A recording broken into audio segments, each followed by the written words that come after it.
دا بعضې کسان د اسمازي د کوچني شوق دپاره غټه ګناه کوي، سود ځینې وسي چې کله د اختر شپې راسي نو بیا دی بینک ته ولاړ سي، هلته نوي نوټونه اخلي، هغه لسیان وي، شلیان وي، یا پچاسیان وي، یا سلیان وي، د اخلي شوق دپاره.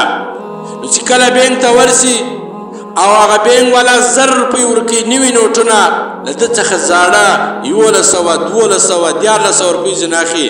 دا یاد ساته دا سود ده، اخیستل هم سود ده او خرڅول هم سود ده. دا ناجایز ده، دا ډېره سخته ګناه لري. که چیرې هغه 1000 روپۍ درکوي له تا څخه هم 1000 روپۍ اخلي، خو بیا سود نه ده، بیا جایز ده. که له تا څخه 1.85 زیات واخلئ بیا هم سود ده، 1 زیات واخلئ بیا هم سود ده.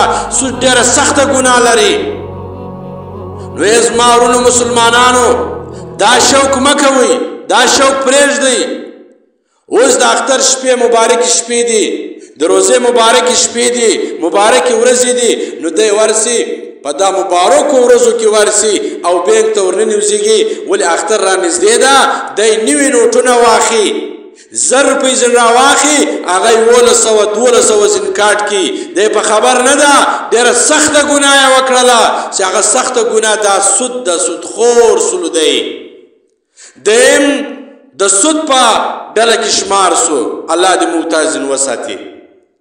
نو د اسمازي شوق دپاره ولې سخته ګناه کوې؟ دا پرېږده دا شوق. دا ستا په جیم کې چې کمې زړې روپۍ دي دان چلیږي، د دې مغونه قیمت ته، کمې سیاني وي نوټونه یې دغه مغونه قیمت ته. چې د ملک یوه کرنسي وي، یو نوټ وي، یوه سکه وي، او زیاتوب کمتوب کې کول دا ناجایز دي، دا سود ده. دې څخه ځان وساتئ.